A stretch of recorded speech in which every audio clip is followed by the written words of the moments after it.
This week, 7 News is highlighting some of the issues that these nominees could stall or advance in the Virginia legislature, issues that could define the general election across 3 statewide races.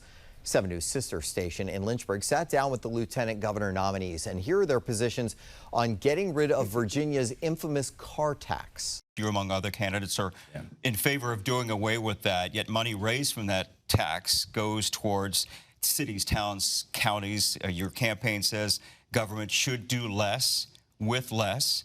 If you kill the car tax, how do you replace the $2.5 to $3 billion a year for local municipalities? Well, in the immediate moment, we have a surplus in Virginia. So I think there are ways to cover that.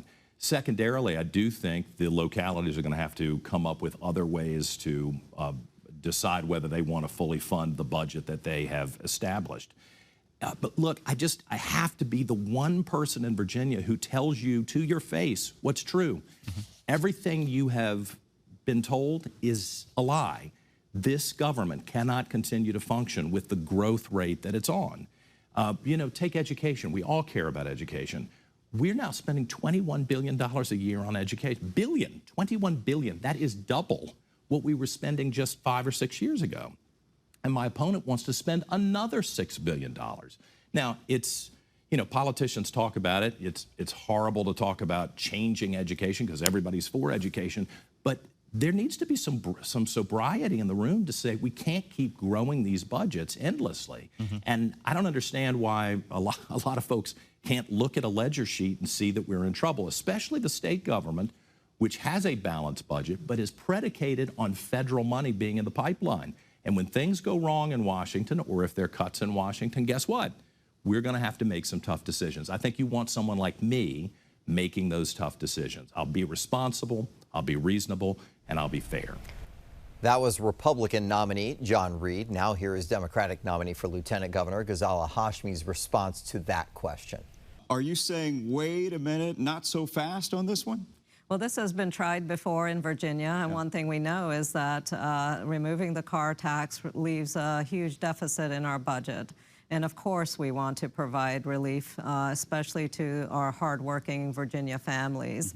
But we have to make sure that we get it right and that we have an answer, that when we eliminate one tax, that we know where the revenue is going to come from to support those essential services that Virginia provides. So you're more open-minded toward doing away with the car tax? I'm always ready to have conversations. Okay.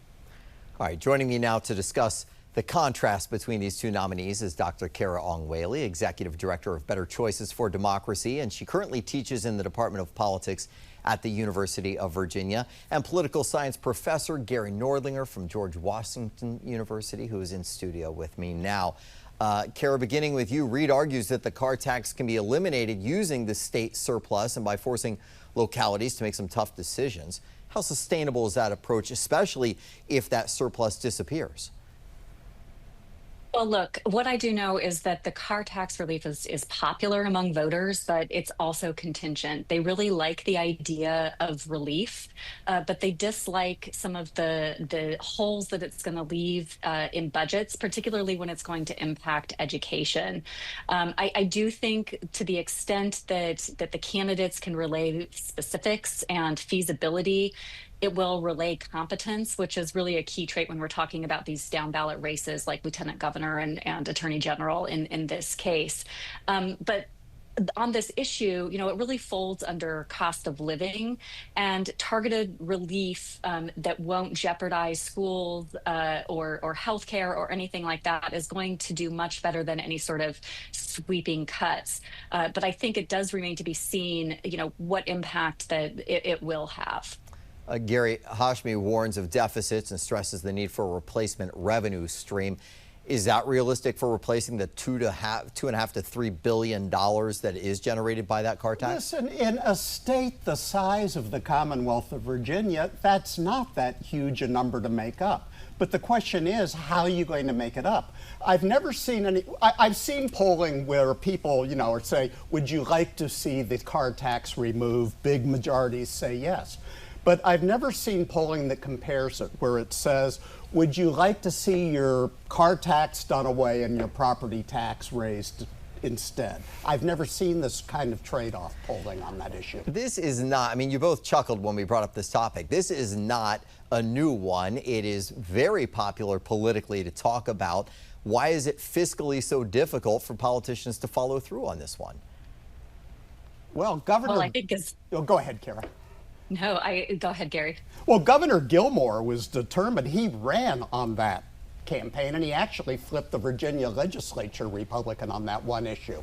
And he was determined to get rid of it, but even the Republican state legislators ended up telling him late in his term, no, we just can't afford to get rid of it.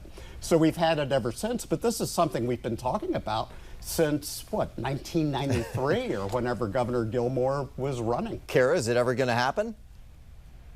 Well, I think Gary made a really excellent point, and that is there's trade-offs. And if you lose the revenue by eliminating the car tax, you're going to have to make it up somewhere else because people don't want to see services eliminated. And once those trade-offs become clear, it's not ever as popular. So I do see this as being sort of a tough uphill battle unless people are willing to have a serious conversation about trade-offs. Yeah, always a big talker on this one. All right, thank you both. Early voting in Virginia's November election is underway, and to learn more about where the nominees for lieutenant governors stand, just visit WJLA.com or scan the QR code that's on your screen.